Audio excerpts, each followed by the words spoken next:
All right, viewers, the Indie bloc has planned a South versus South contest, and amid that, the pick and much awaited announcement has been made. The opposition parties are going to now also, in fact, speak in their personal capacity later on, as several opposition leaders had met at the Congress President Mallikarjun Kharge's residence on the Monday and had discussed the names.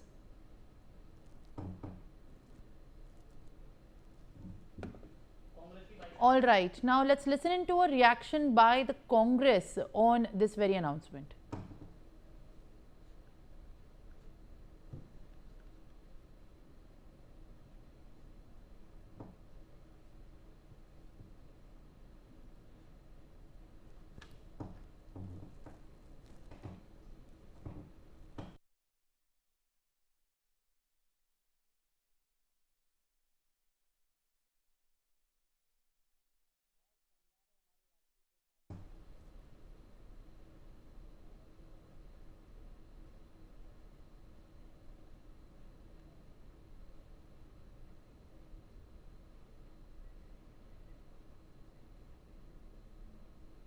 All right, Ms. Sujata Paul from the Congress is joining me live on the telecast. Thank you, ma'am, for speaking to us. Now, finally, as per the reports as well, the Indie bloc has declared the name for the choice of their vice presidential pick and rather choosing a non-political figure. Is this a South versus South contest for the Indie bloc to gain more support for their choice of the vice president? Today, when we are faced with a situation where there is vote chori happening, there is an attack on our democracy, it is even more important that we bring somebody to this post of vice president, which has been marred in the recent past, as we have all seen. And a person who has had a stellar career and will bring a non-biased, non-prejudice to this chair, and to respect it, nobody better than somebody who's been a judge. And therefore, we are, I think the NDA members are going to vote for him because he actually represents 60% of the voters of this country. But ma'am, as I asked you, is this a South versus South a battle that opposition sees, and more specifically the Indie bloc?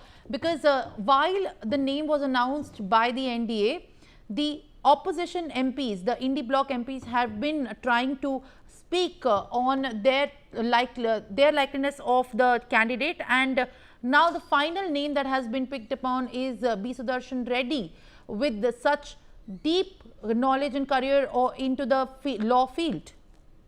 Absolutely, and but as far as the question that you raised was about South versus South, no, not at all. He is an Indian foremost, and for us, every part of the country is important. Not like the BJP, which suddenly does things for the sake of their politics.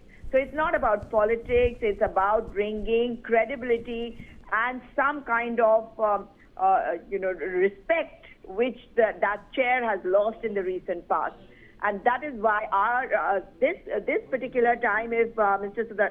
Sudarshan Reddy is a candidate, we have given so many vice presidents from the South.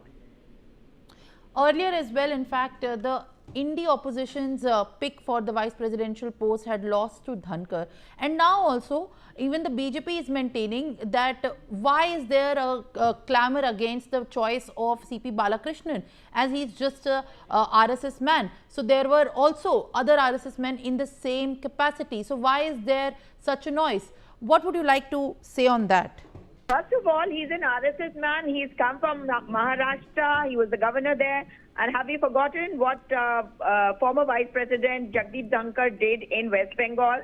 After that, he was made the Vice President, and look where he is today. Nobody knows where he is, frankly speaking.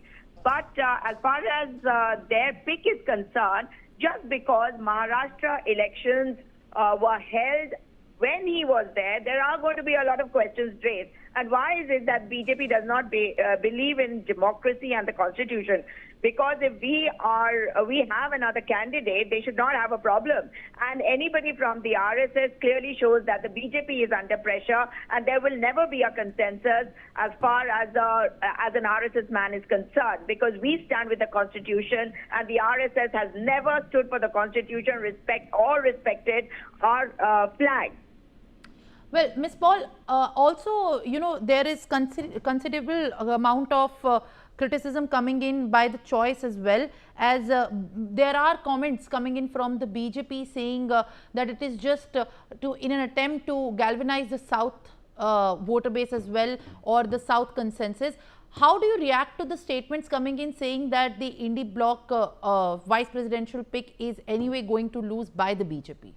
So this clearly means that what the BJP is doing is for trying to get people to vote for them in the South, because in the South they have never had any base and they still don't have it. So for them everything might be politics and staying in power, not giving governance. One. As far as we are concerned, for us, the entire nation is unified in its diversity, and for us, people of credibility are supposed to be sitting on these important posts.